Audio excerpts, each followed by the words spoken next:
First of all, fabulous topic. I think whoever thought of that topic, compliments to you, because I frankly can't think of a more important topic to think about right now, especially with Chandrayaan 3. To be honest, I'm not going to tell you whether I'm for or against, but after watching this debate, I actually can't decide because the arguments on both sides were really, really compelling. Thank you to Harsh and the entire team here at Orchids for inviting me. As some of you may know, not all of you may know, but I'm a journalist. I do a TV show. I'm an editor of a channel called India Today TV. I'm also the author of the India's Most Fearless book. So like Harshji just said, I'm going to throw it open to some questions because we've got some signed copies of my book to give away. They're fabulous stories of military heroes from the Army, Navy and Air Force. So I'm going to throw it open right now. Harsh has also already told you what the rules are. Everyone who asks the questions and interjects gets a copy of the book. So go ahead, whoever wants to ask a question. Please raise your hands, whoever wants to ask a question. Yeah. What has inspired you to write about freedom fighters and various heroes in the defense sector? Simply the fact that nobody writes about them often enough and nobody knows enough about them. I've been a journalist covering defense and military affairs for 20 years and every single year on August 15th or on Republic Day, you'll see like a small little paragraph about them, but not enough. So I decided that I think it's unfair that our warriors, our men and women in uniform don't get their due in terms of citizens knowing their stories. So that's what inspired me to write these books. Thank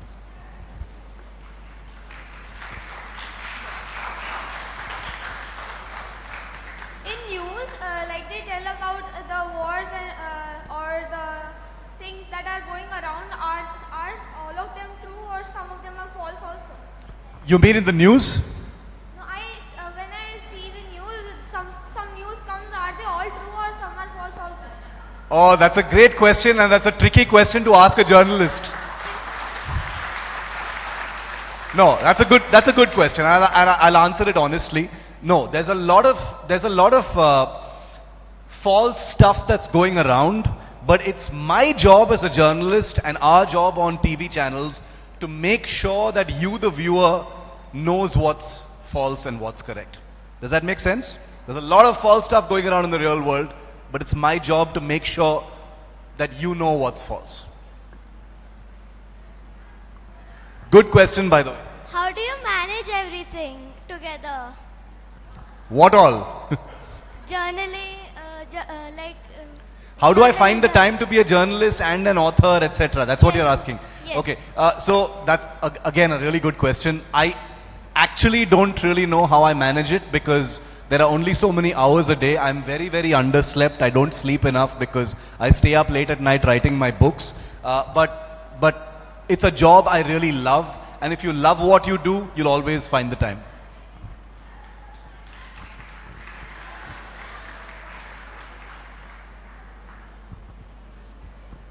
Good morning, sir. Morning. So, is there any particular reason why you chose this topic to write about the military? Like, it's a very uncommon topic, like you said. So, is there a personal experience or is there something personal that made you write this? Both personal and professional. I've been a defense correspondent for 20 years now. I started reporting about military affairs in 20 years. So my entire professional career life has been reporting on military affairs. And through these 20 years, I've had a chance to interact with soldiers, the families of soldiers. I've had the amazing privilege to visit, armed forces units in forward areas near the borders and spend time with them on the line of control, Ladakh and elsewhere. Like I said, that's the reason why I decided I want to write about them, because pretty much my entire career has been spent with the military. Thanks, sir. Did you always wanted to be a journalist? Again, really good question, because when I went into college, I had no idea what I wanted to do. So I did a course in English honors in Delhi. I knew that I wanted to do something that involved writing, and I wanted to see the world. I wanted to be able to travel and see the world. And by the time I finished college, it was clear to me that journalism was the only thing that would make me happy. It's been 22 years and I haven't regretted it for a single day.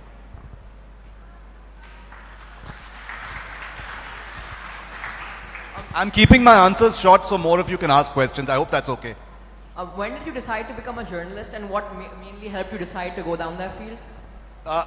Like I said, similar question is that journalism is the only profession. I don't know of any other profession because I haven't been in any other profession, but it is the only profession where every single day is different.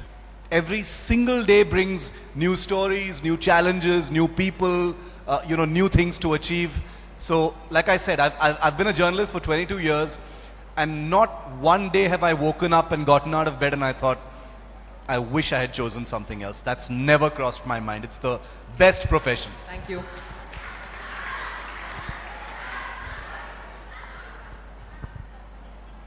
Hello, sir. How is the journalism industry like? How is the environment and the people around you when you meet them? Can you just rephrase that? I didn't get the last part. How is the journalism industry like? The environment and the people whom you meet every day? The journalism industry is like society. There are people from all walks of life in the journalism industry. It's very, very competitive. It's extremely energetic. In many ways, it's cutthroat also. But like I said, one of the reasons I became a journalist is because in my mind, somewhere in my mind, there is this old-fashioned thought that journalism is a very noble profession.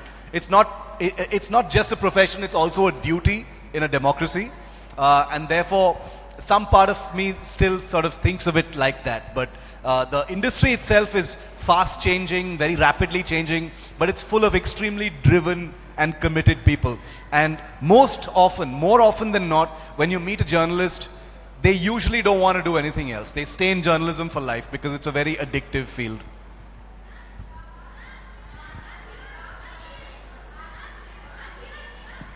Good afternoon, sir. My question to you is, as you said that this book is a tribute to all the freedom fighters and all those soldiers. Not to freedom fighters. This is to modern military heroes. Yeah. So, do you think that you have covered all the inside stories of those soldiers going on the wars and all stuff? I hope I have. You will be the judge of that once you read the book. But the thing is, the unique thing about this book, and I'm not boasting about it, is that when we wrote these stories, we decided that we will only tell the stories if we can meet those people firsthand, spend time with them at their army units. Many of the people we've written about are no longer alive. They died in those operations. So we insist on meeting with the people who are with them on those operations or their family members. And therefore, yeah, I invite you to open the book and read it at some point.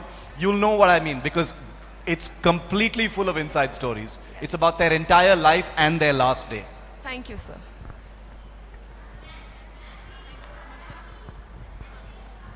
Good afternoon, sir. I just want to ask, you are saying that you are a journalist also and the author also. So I want to ask, you are saying to read this book, so what are the specialties of this book? It's first hand. It's not second hand. It's not someone told someone and that story has been passed down. If you're talking about an operation that has happened between India and Pakistan, the people I have spoken to write those chapters are the actual soldiers who fought on the other side. Soldiers who fought with the Chinese, soldiers who fought with the Pakistanis. I speak to them directly. So I actually travel to those army units, sit across a table with them and speak to them face to face. Otherwise, I don't tell the story. Thank you, sir. Since you are a journalist, so which interview was the most memorable one for you? Can you repeat that? Sorry? Since you are a journalist, so which interview was the most memorable for you and why? Well, most recently, the greatest interview I had and the biggest privilege I had was with the entire Chandrayaan-3 team. I was the first journalist to get the entire team together along with the ISRO chairman. Unfortunately, I couldn't go to Bangalore. I was here in Delhi. They were with me on a live link with a large audience. So that was a huge privilege because like many of you may know, our ISRO scientists don't get half the attention that they deserve. So that was definitely my favorite. morning, sir. So what do you think are the biggest struggles of a journalist in India? For starters, you can say goodbye to your social life. You can say goodbye to having timings. You can, for the most part, say goodbye to your weekends. You can have to get used to the fact that you don't have a 9-to-5 job anymore. You are always on duty. You are always, at work. You can be on holiday. I have been on vacation through my career. I've been on vacation multiple times where I've been called back to work, cut short my vacation and go back to work because something is happening. I was in the Andaman Islands many years ago on vacation with my family, and there was a huge flood that happened over there at that time, torrential flood. I had to send my family back and start reporting from there. So that's what journalism is like. But I wouldn't really call it so much of a struggle. It's a great thrill to be constantly on. You know what I mean? You know, there's no downtime in journalism. Of course, you get time to relax and stuff, but like you're always in war mode. Thank you, sir. Sir, what challenges did you face when coming to journalism, and what do you think will be the face of journalism after 2025? Sorry, can you repeat that? I couldn't hear you. Sorry. What challenges did you face when coming to journalism field, and what face will be of journalism after 2025? I'm sorry, you repeat it one more time for me. What challenges did you face when coming to journalism field, and what do you think will be the journalism's face after 2025? Okay, so the challenges in journalism are what I just answered, which is that timings are difficult. Oh, sorry. Can I answer? So the challenges beyond 2025, I wish I knew. I think technology is going to be one of the big challenges. I think the fact that people who are not journalists becoming credible sources of news and information on things like Instagram and YouTube, that's also going to become another big challenge. So those are two things I can think of right now. Sir, my question is, when you start your journey to become a journalist? Right after college, because I was a confused youngster. I didn't know what I want to do, but I was very clear that I wanted to do something that would not bore me. I didn't want a corporate job, and that's one of the things. By the way, I hear, whenever I give these talks, I hear that there are two professions in the world that are different on a daily basis. One of them is journalism, the other them is teaching. Sir, have you ever visited any army sites and any army battle going on? I can't see you. Oh, there. So, yes, sir. Sir, have you ever visited any army sites and where the battle is going on? On 2 occasions, and they were really scary. Line of Control 2013. I've also covered wars in other countries. So I've covered the war in Libya and in Egypt. Yeah, so absolutely. I've been there when I think you're asking me if I've been there when the bullets are flying. Yes. Yeah, I have. And it's not a nice thing to be. It might sound very exciting, but if you're there when it's happening, you wish you weren't there. Okay. Thank you, sir. Hello. Hello, sir. How do you cope up with the fame, and have you ever had stage fright? I have terrible stage fright, by the way. I know it doesn't show right now, but I actually spend most of my time in a studio all alone with a camera pointed at me, right? But like standing in front of you guys is a very unnerving experience because you all have fantastic questions and you're all debaters. So this is definitely unnerving. Your first question is, how do I cope with fame? Okay, so look, that's a tricky question. I see fame. I don't know if it's fame. A lot of my audience knows me and they love me. I'm very grateful for it. That's all I can say, because if people have a fondness for me or a regard for me because of the work I do, that's just a bonus, because I love my job anyway and I thank them for it every day.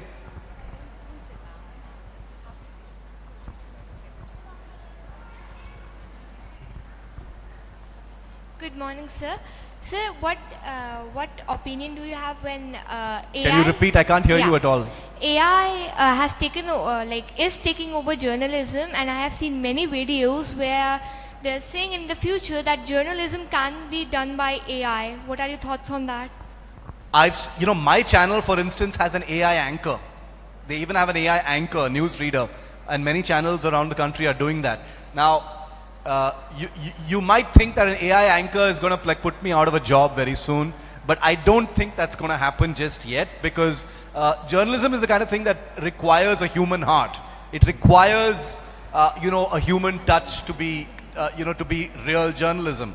You can have accuracy. AI is going to take over very important aspects of journalism, like fact checking, like video editing, making sure that things are not plagiarized, things like that.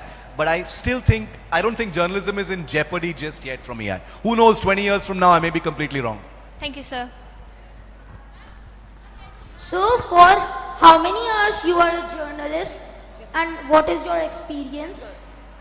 Can you ask that again, please? Sorry, I didn't hear you. For how many years are you a journalist and what is your experience? I became a journalist in November 2002, which is way before any of you were born, and I've never regretted it for a single day. It's the best profession in the world. It gets you a ringside view of history as it happens. It makes you meet the most amazing people on a literally daily basis. So it's, I would highly recommend it if you're thinking about it. Thank you, sir. Hello, sir.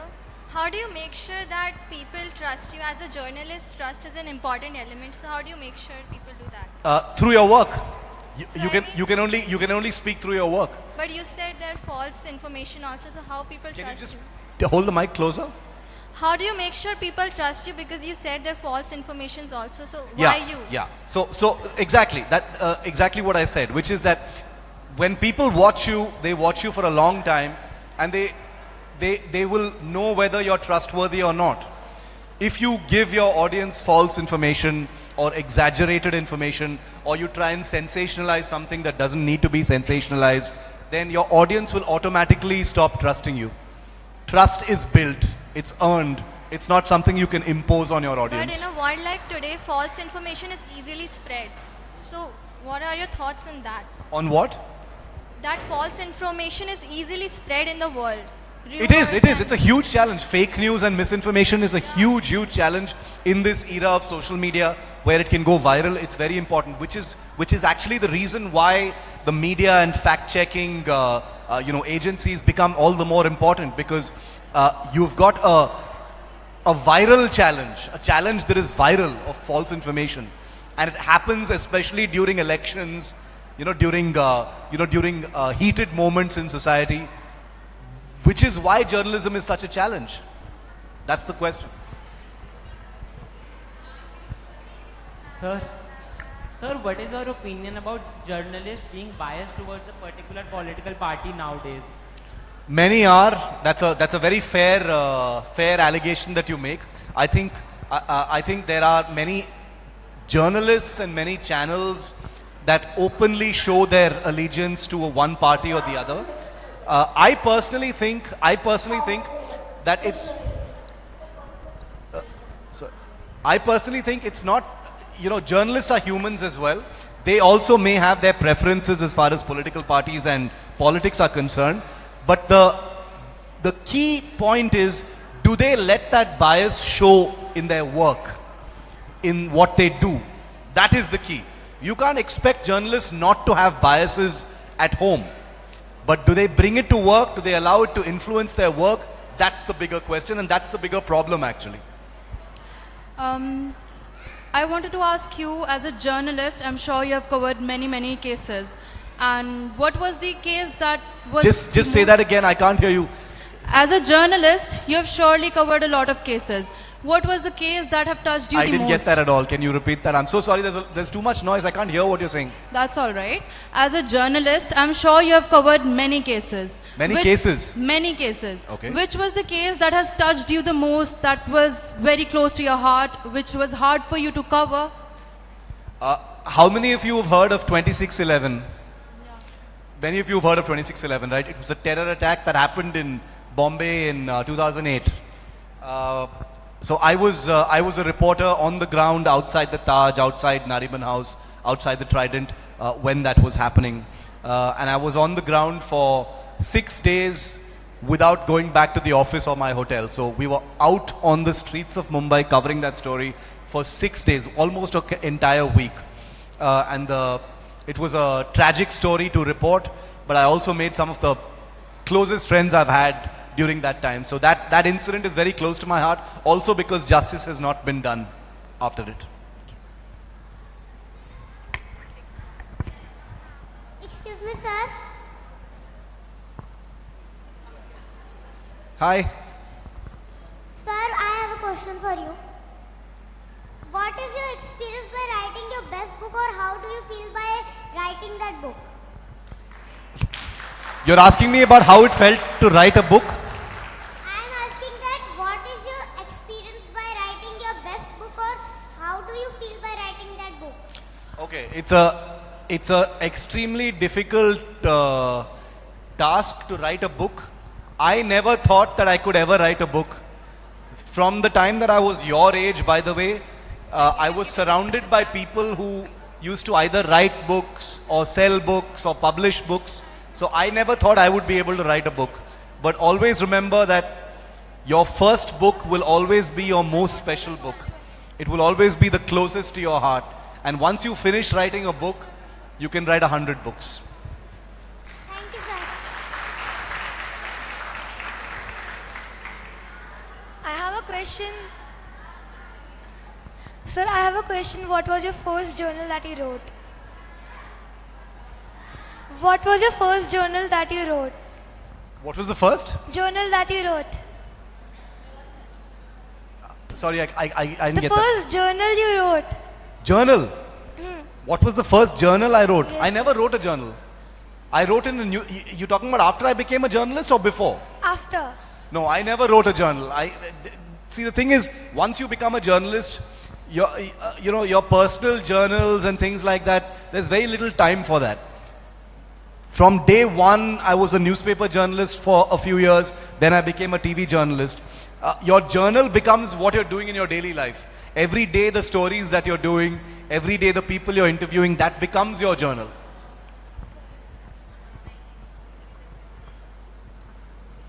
Good afternoon, sir. From where did you get the inspiration to write a book on military? From the military itself. I've been surrounded by the military for 20 years. I've had the privilege of, spending a lot of time with soldiers. I don't know how many of you come from army backgrounds or army families. I'm sure some of you might be. And you've spent time with the armed forces. There is nothing more inspiring than that for me. So that was my inspiration.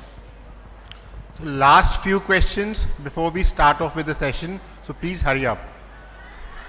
Hello, sir. Sir? Sir, were you always so camera frank, or how did you overcome this camera shyness? Can you please ask again? Were you always this camera frank, or how did you overcome the shyness? I'm so sorry. I still can't hear what you're saying. When you're speaking, please hold your microphone in front of your mouth so that it is audible, right? Sir, were you always this camera frank, or how did you overcome the shyness? Camera fright. Okay. No, I wasn't. Getting over camera shyness and stage fright is an ongoing challenge for me.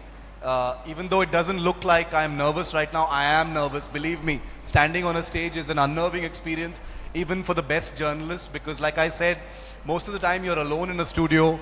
You've got one little camera, pointed at you. I'll share some tips with you maybe a little later about how to get over camera shyness, and I will. But I can tell you that it's a process. Nobody is completely over those kinds of fears. You want me to talk about the camera shyness for 30 seconds? Okay, I'll just share my trick with you, which is someone who shared this with me when I became a TV journalist, which is just think about the camera as your friend. Look at the camera like you're looking at a friend of yours and just speak like you're talking to a friend. Imagine the camera as a person, a human being, not a machine. Talk like you would be explaining something to a friend, and then it will just flow. And it really works, believe me. Thank you, sir. Sir, I've always wondered why do not journalists review their sources? Why do they not reveal their sources? Because if you reveal your sources, not only are you betraying the trust that you have with that source, but you're also endangering their position. They are trusting you with information on the belief that you will not reveal who they are. Because if you reveal who they are, they will get into trouble. And you won't be able to get more information from them the next time. The reason why they share that information with you without allowing you to name them is because they are not permitted to reveal that information, but they see a larger good, a larger public interest in most cases to reveal that information, or they may have some other kind of motivation. So a job It's the most basic relationship in a journalist's journey. So a job of a source is really risky. Hold the mic. So a job of a source is really risky. I can't hear you. Is a job of a source risky? Very risky. Of course it's risky because they are doing something that doesn't come naturally to people in government especially, which is to trust someone and put their career and their life and their safety in somebody else's hand. So if you betray that, that's a very, very risky thing. There are very few instances in the world where journalists have betrayed their sources. It's an extremely sacred relationship. Thank you,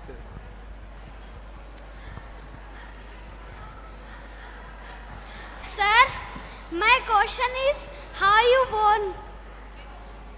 Okay, I can't see you.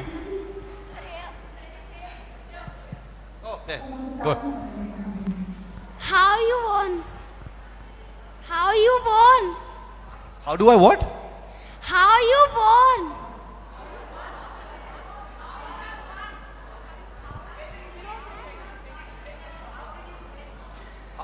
How do I win? My question is up.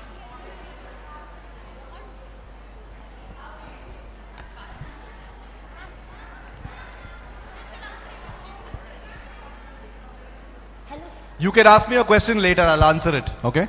hello, sir. It's fortunate to ask you a question. My question is, as you said that, journalism is a spirit of democracy. How do you handle the political pressure that you get? If you're opposing a party, how do you handle that political pressure? Amazing question. You sound like you've worked in a news organization, by the way. No, sir. Oh, there's a lot of political pressure on all journalists and all channels. Some channels and some journalists respond to that pressure. Some journalists don't respond to that pressure. I'm one of those journalists. You don't have to believe me. You can see my work and judge for yourself. Sure, I'll definitely because see I may to be it. lying to you, right? but no, there's a lot of pressure. I'll be very frank with you. All governments and all political parties like to have control over the media because they want to control what is being said about them, what's being said about the country. And thankfully, at this point of time, the media is still the biggest, medium to the masses, right? So all governments, and if you look at India's history, and I hope you will read about it, there have been occasions since our independence when political pressure has been put on the media to try and silence it, to censor it, control it, regulate it. It's an ongoing fight, but like I said, there are some who bend and crawl and some who stand up straight. Thank you, sir.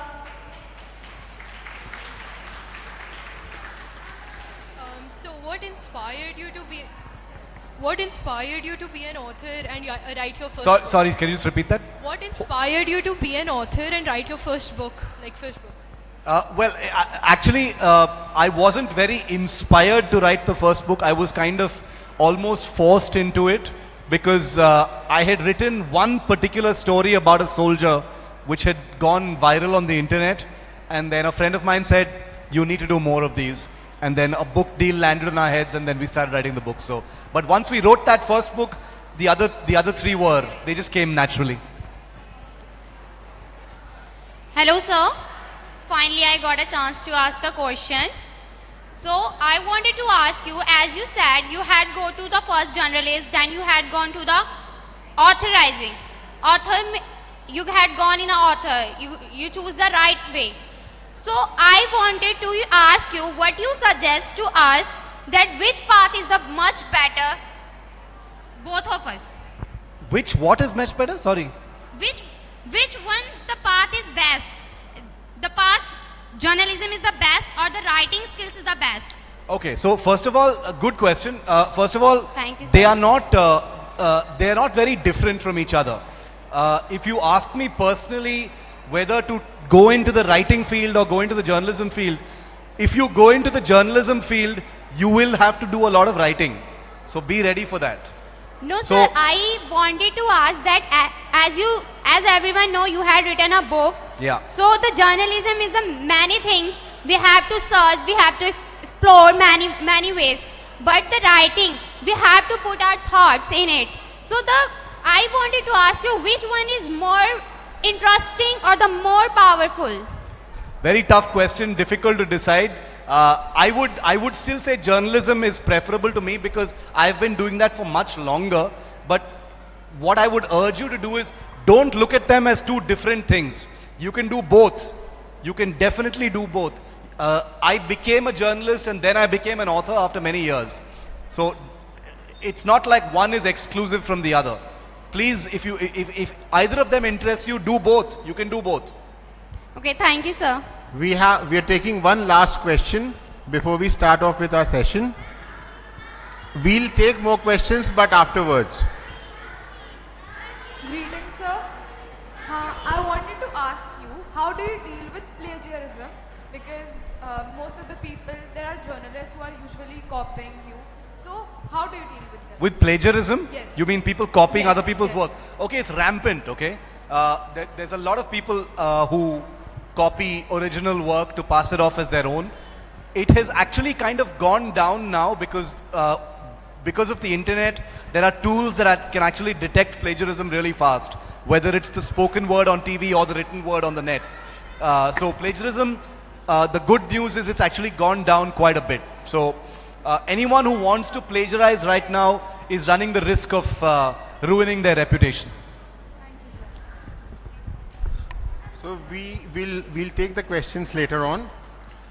So what we spoke about, you would have yourself felt that the students collected here and so many who joined us online are all fans of you, of the way you speak, of the way you conduct yourself, of the way you practice the art of oratory. I would want you to please inspire, motivate, and help my student understand the nuances of public speaking. Thank you. Right now? Sure. We start. Okay.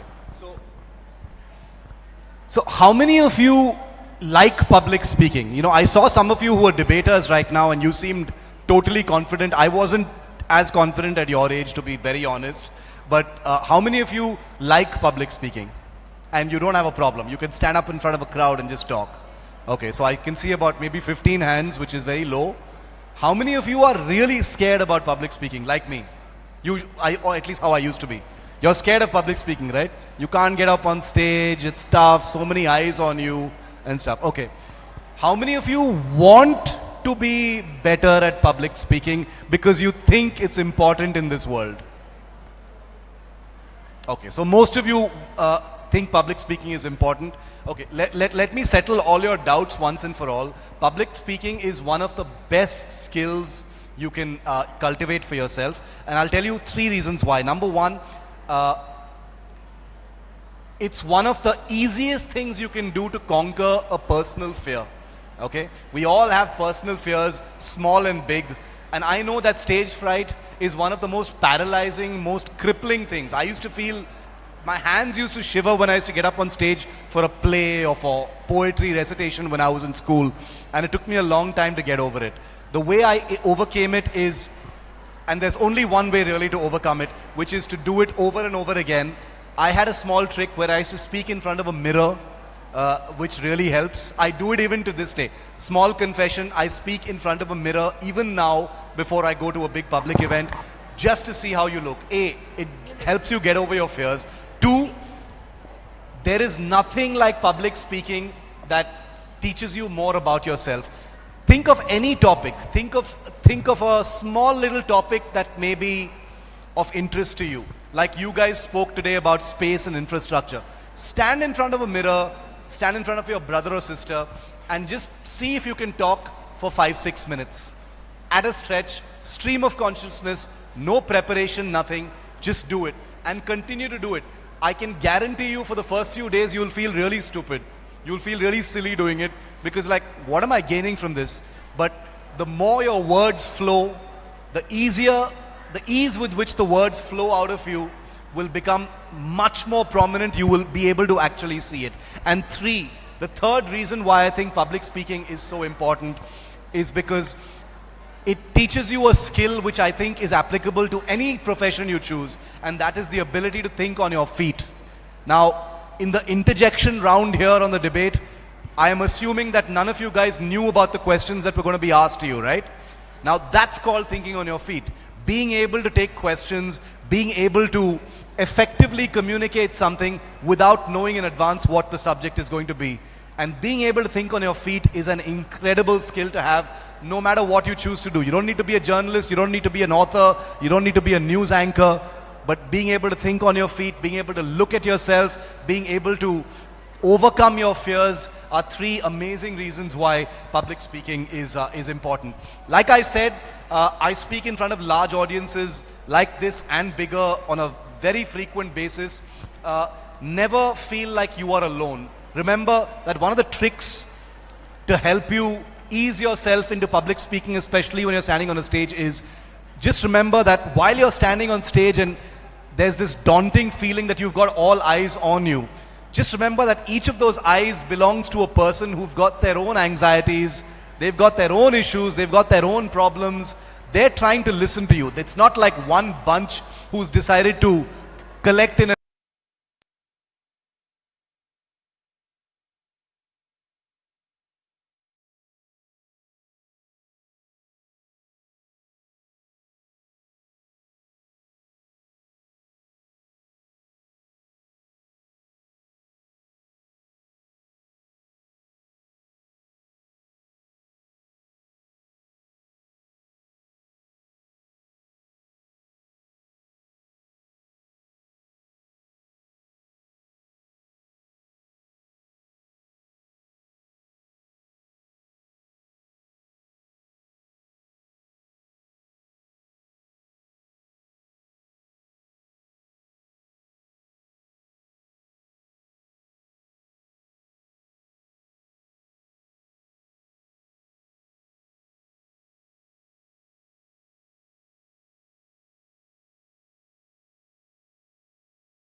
Yes, yes. I never thought I would be a journalist or an author. Like I said, I wanted to do anything that would allow me to travel and see the world, which is why I decided not to become a doctor or a biologist. I wanted to do anything that would take me out of my city and help me see the world. And journalism does that, believe me. So if you want to see the world, become a journalist. So when you became a journalist, didn't you thought that being a journalist was boring or you could do any other profession apart from journalist? Once I decided to become a journalist, I was sure that I had made the right decision because it is the most interesting profession. In which other profession would you be able to interview the Chandrayaan team 2 days after they've landed on the moon? None, right? Only journalism can allow you to do that. Okay, we will continue. Thank you so much, sir. Now we'll proceed with another part of the event. We'll continue again. Please take your seats. He had asked this question, so it was pending. Yes, ask your question again. I have another question. I have another question. Achha, first question was something else. What was that? Just ask. Achha, ask the question. No, ma'am, that is wrong question. Achha, that was wrong question. Okay, speak. Sir, how you manage your life? How do I manage my time? Life. How do I manage my life? I don't manage my life. Life manages me. That's a good question. And which is your favorite subject? History. Thank you so much. It's never ending. Okay. Sir, how stressful is your job and how do you control it? Very stressful. Like most professions, it's very stressful, but because of the late nights and bad timings, it's extremely stressful. I de-stress by meditating a little bit, playing with my young daughter. I have a 9-year-old daughter, swimming, sports, things like that. Sir, which is your favorite sports? Squash. Thank you so much, children. Please, you need to maintain the discipline. I'm looking up to you to follow the instructions. Please be seated. We have certain more things in pipeline. We'll call you again. I request you to be seated quickly in 1 minute. 5, 4, 3, 2, 1.5, 1. Thank you so much. Yes, I would want Anuradha to take over.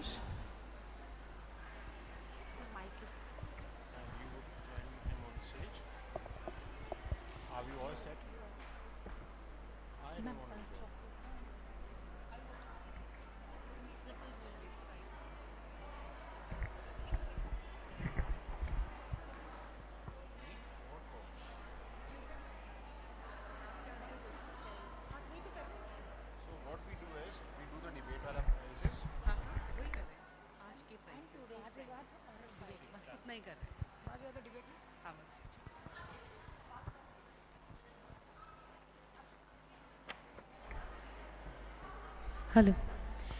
Knowledge of languages is the doorway of wisdom. It is a roadmap of a culture. It tells you where its people come from and where they are going. So the idea behind this fest was to bring together all the writers, readers, and visionaries together. And here, all the students participated with full zeal and enthusiasm. And believe me, the battle was really tough and intense. But the students, they have done it and they have nailed it. So finally, the time has come to announce the results. So cross your fingers, hold your breath, and let's see who has nailed it and rocked it. So I would like to start with today's event. So I would request Shiv sir, to please be on the stage to felicitate our all winners. Please give him a big round of applause. I would request Sudha ma'am, Seema ma'am, and all the principals to please be on stage. Please give them a big round of applause, children.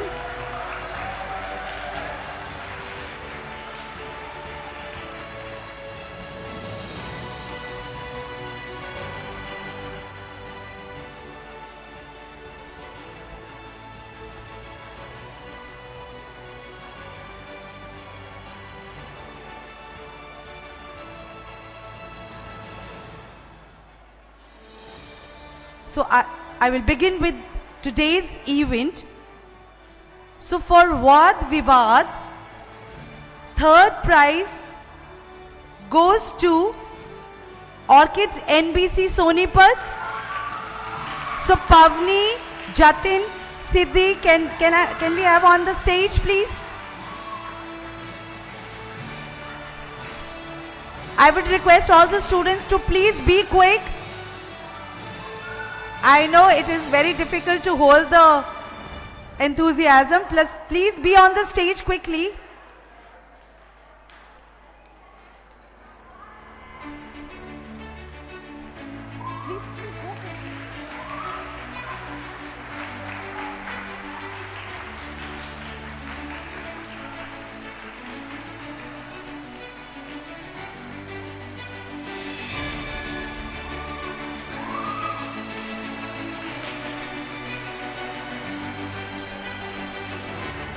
So the second prize for Vad Vivad goes to Orchids South City. Anirudh, Anya and Diksha, please be on the stage. Please be ready.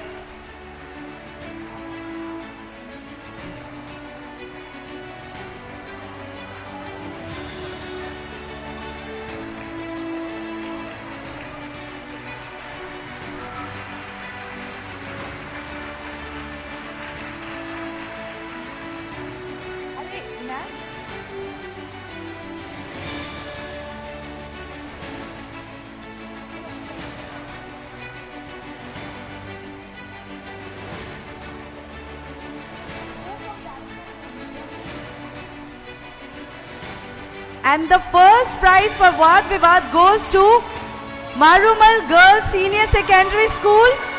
So can we have Khushi, Aditya and Satyam?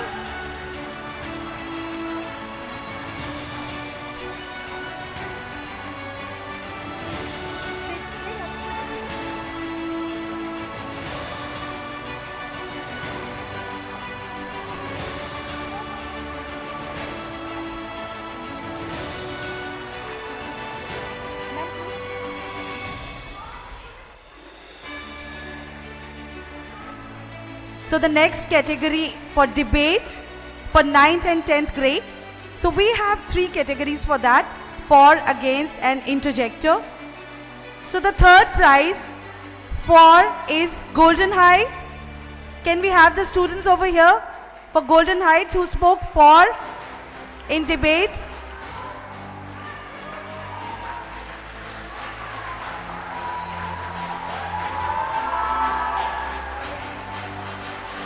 For against, again Golden Height.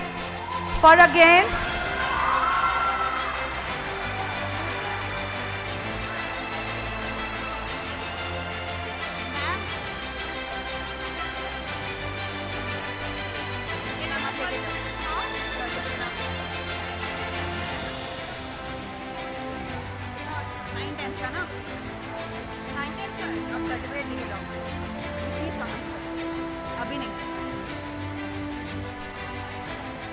I'll be announcing the results for the debate competition.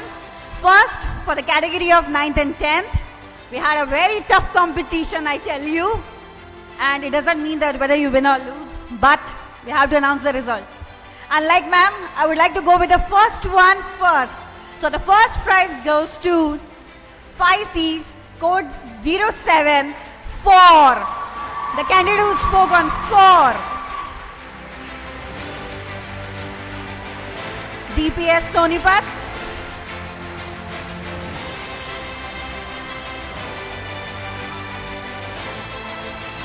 The second prize is also backed by DPS Sonipat 5C07 against.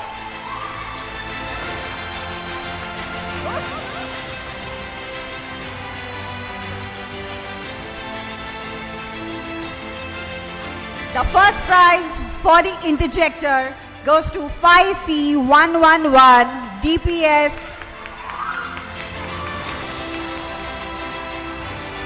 5C111 111.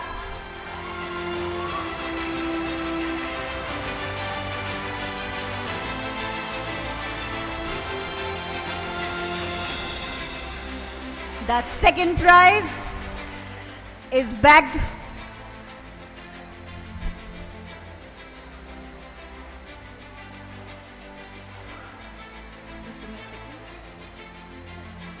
The second prize is backed by 5C1114.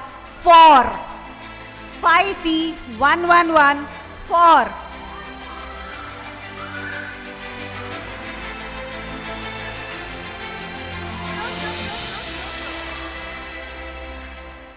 The second prize, the second prize against goes to 5C0821. 5C0821 against 5C0821.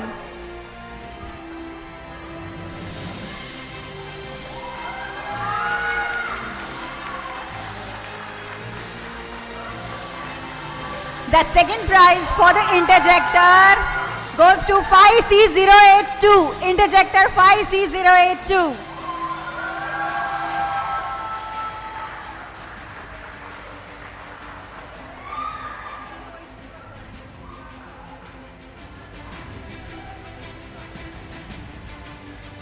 The third prize, there is no actually third prize, there is a tie at the second prize. So the second prize again for the 4 goes to 5C022.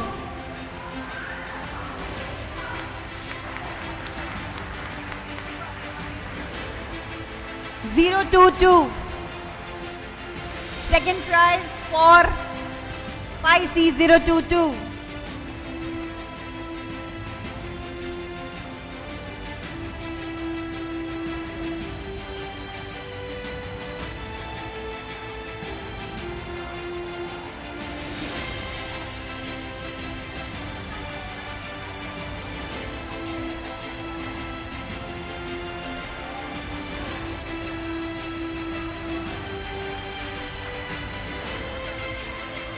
The third prize for against goes to 5C081.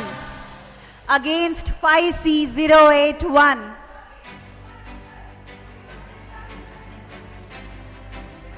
Five C081.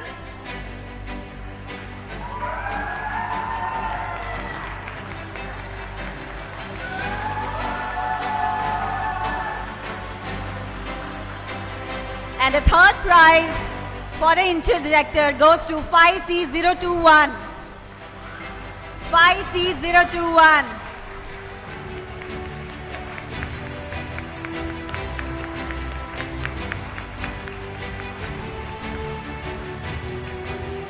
Congratulations to all the participants.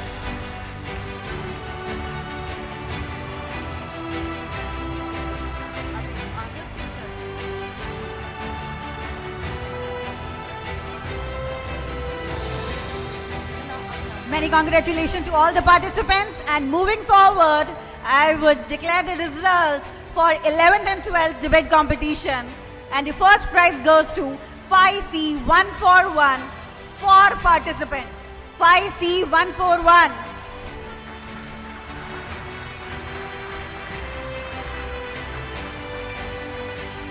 The first prize against is also backed by 5C141. Against.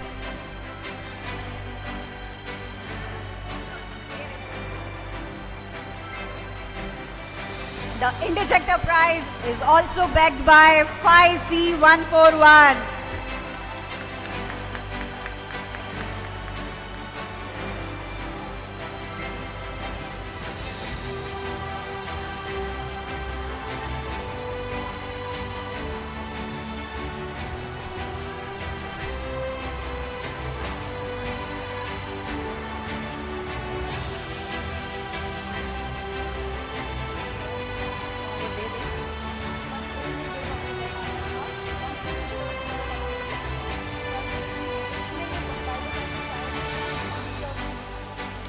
The second prize is backed by 5C112 for participants. 5C112. 5C112 against. The second prize is won by 5C112.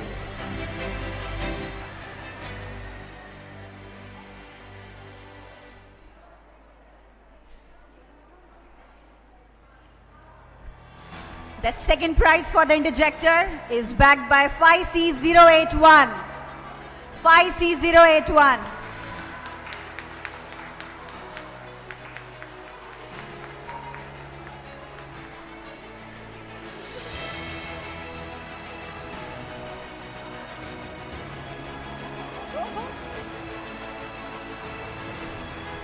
And the third prize for the motion goes to 5C083. 5C083 for the motion.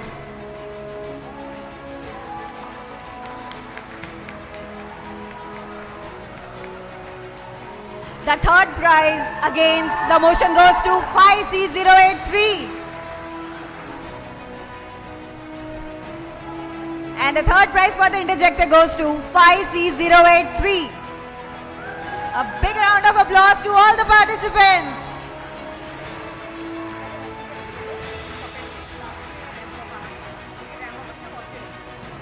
Congratulations to all.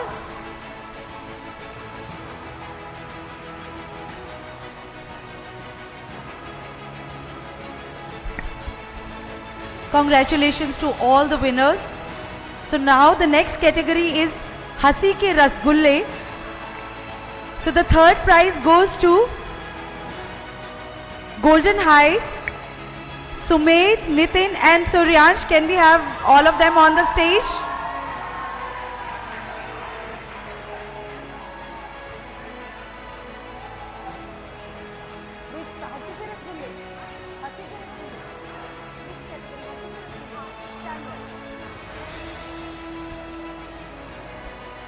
So please give them a big round of applause, children.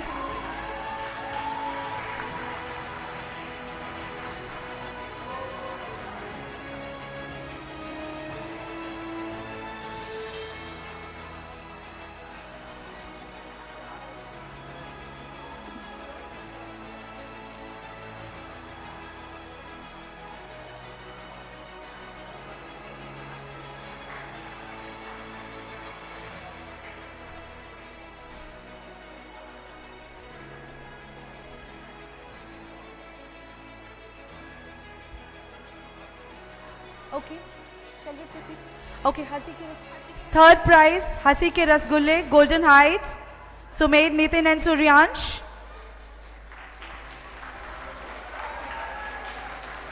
And the second prize goes to Maitri Kiran School, Suryansh and Vedant.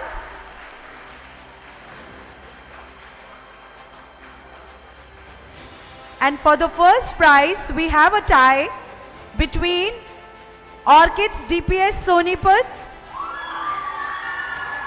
Golden Heights, and this is Marumal Girls Senior Secondary School.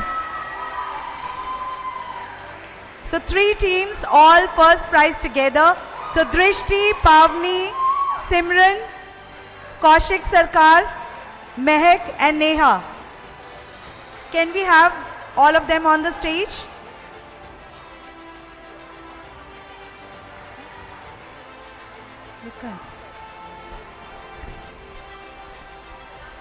Kindly pay attention. All the participants, winners, I need your attention for one moment. If music can be lowered down a little bit. Please, music. Music can be lowered down. Please, we need, this event is something which is lifetime. If you want to win the frame, please arrange yourself. We have a celebrity over here. So I want you all to preserve this memory. So please, when you take the certificate and your trophy, please ensure that you are in the frame with the celebrity, Mr. Shiv Arur. Right? So children, please be careful. Don't clutter the stage. If you have taken, please move out. Thank you so much. We will continue.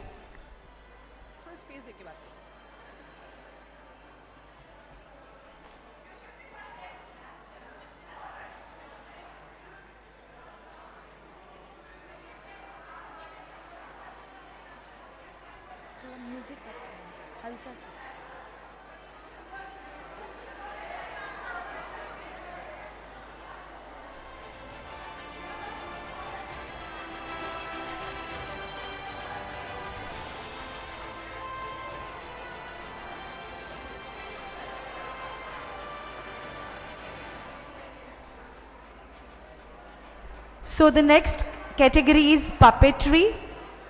So the third prize goes to Orchids Dwarka 19 branch.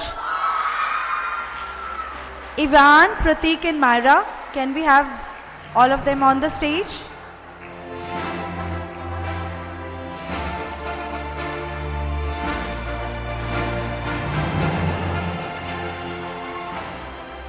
Puppetry.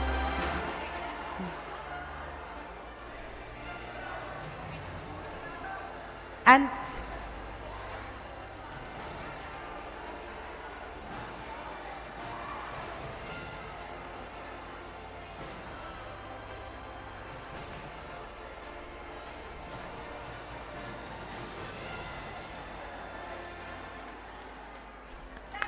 can we have a big round of applause? It's always nice to encourage your peers and to get some inspiration.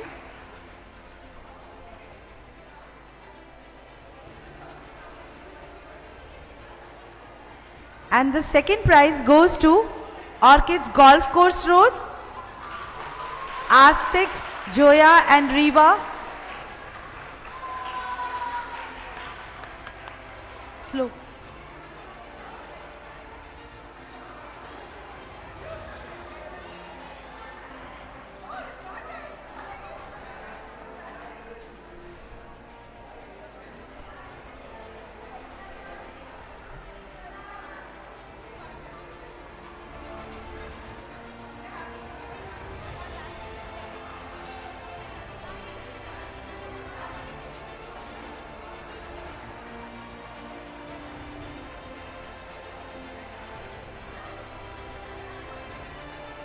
And the first prize goes to Orchids Sector 113 branch, Bhaumija, Avani and Adya.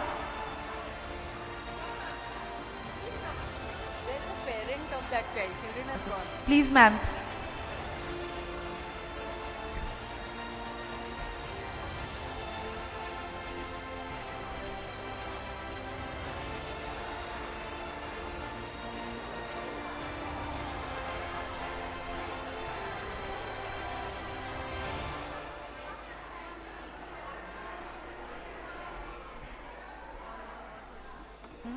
नहीं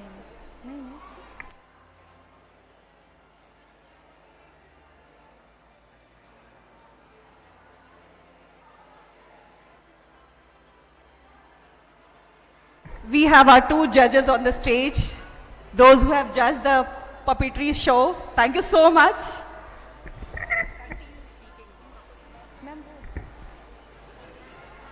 Okay, so the next category is the French event. The third prize goes to Orchids Dwarka 19 branch. So can we have Ambika, Pratigya and Supriya and Ishika on the stage? So please children, give them a big round of applause.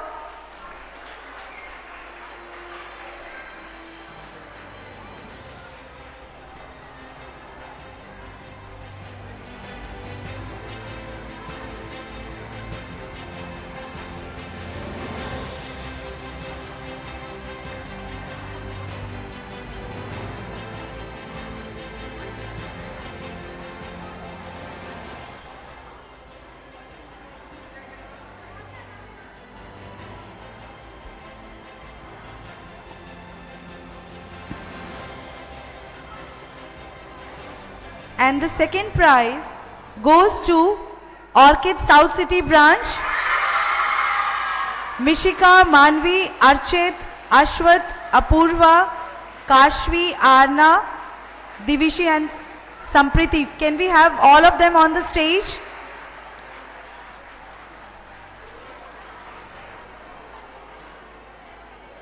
I would request all the students to come on the stage.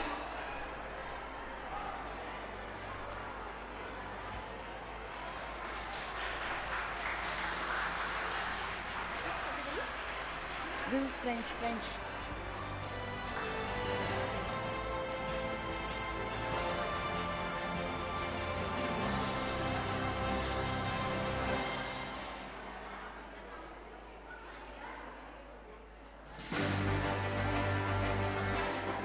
So please give them a big round of applause.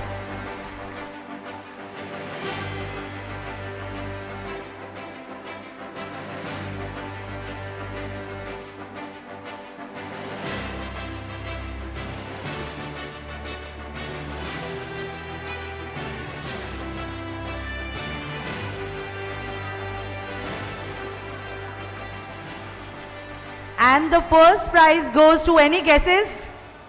Any guess? First prize for the ramp walk? Yes, it is none other than DPS Sonipat, Nishika Sharma, Arna Chauhan, Yadvi, Vanshika and Avika. Can we have can all of them come on the stage with their costumes? Yes, of course. And I want to tell you that all the dresses they are wearing, it was all made out of the waste material. They have used X-ray sheets, masks, the gunny bags and CDs. So can we have a big round of applause for them?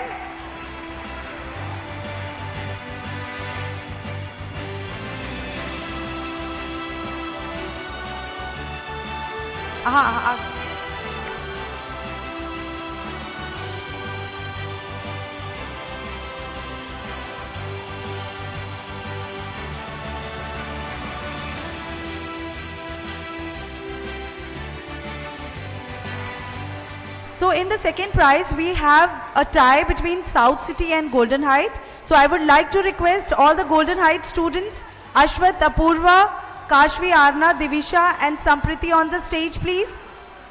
Golden Heights students.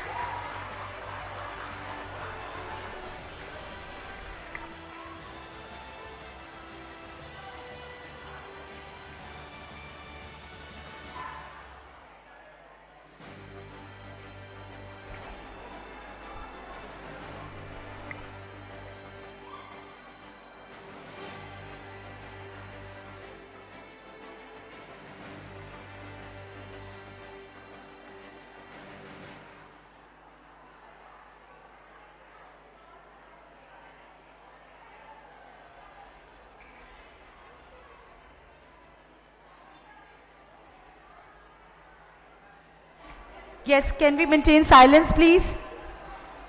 So now I would request all the winners to please come on the stage to have a group photograph with Mr. Shiv Arush and Sudha ma'am and with all the principals. Please, all the participants, all the winners from today's event, can we have all of them on the stage?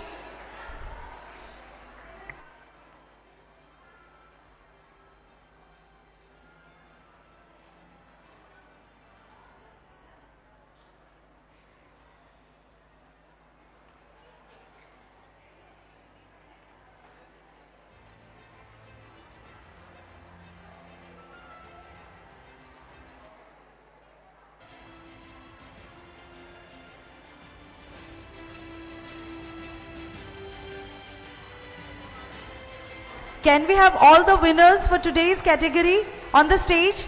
Children, please be quick.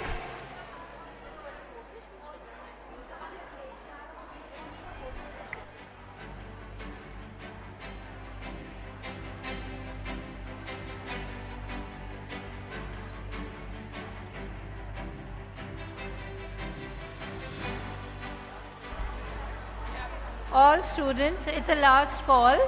We want all the participants together for a single photo shoot. All the winners of today's events who have already received the prizes. I can see some of them on the stage. If we have left anybody, please come up onto the stage. Okay, we'll do it now. So children, can you please come down from that side?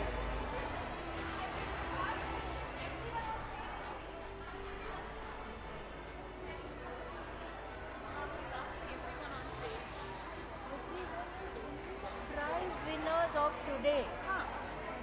Hello, niche.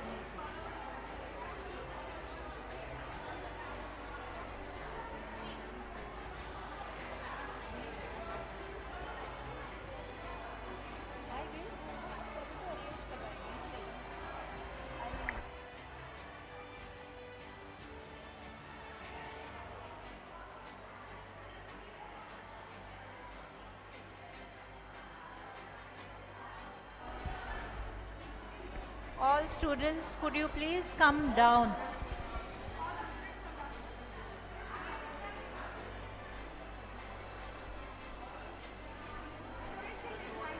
Line up below. Let us have a nice photograph with all children down here.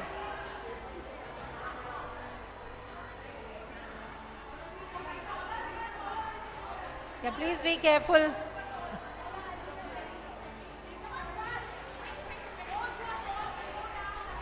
All of you who want a selfie with Shiv, please come up to the area in front of the stage with the book.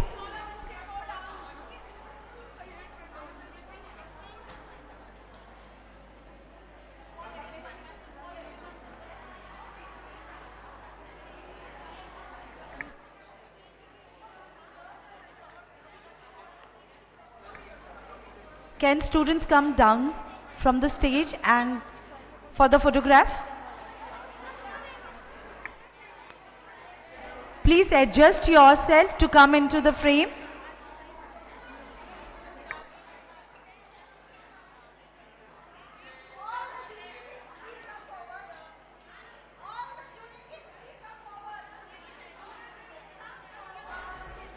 All the students are requested to get down off the stage. Students, please get down.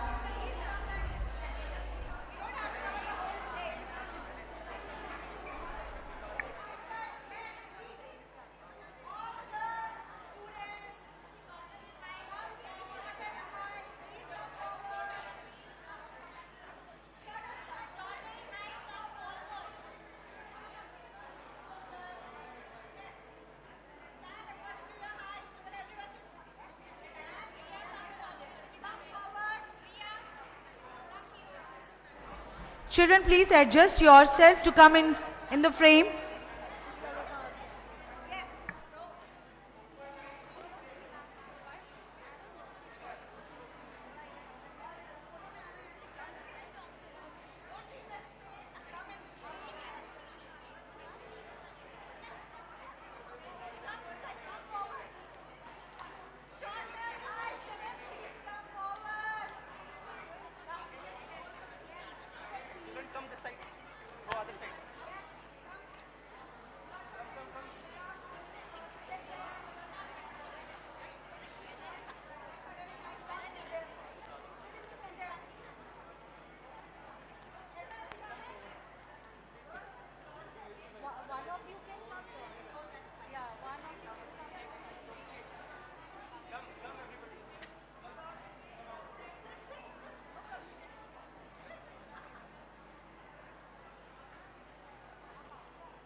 So congratulations to all the winners. Children, a small announcement: if your trophies or certificates are mismatched, so you are requested to come on the certificate counter and you can get it exchanged.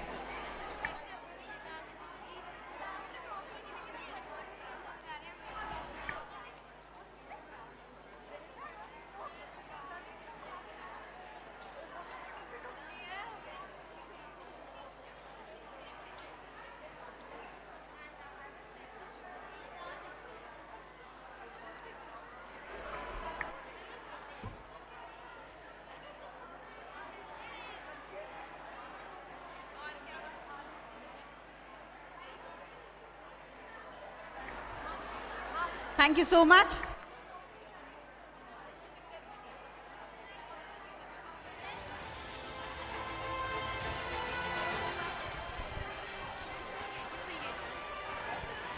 All the event in charges for which the event was conducted yesterday are requested to please come and collect the awards for yesterday as well. The first preference will be to non-Orchidians so that the certificate counter is clear, and then we'll announce the results for yesterday events as well, day 1.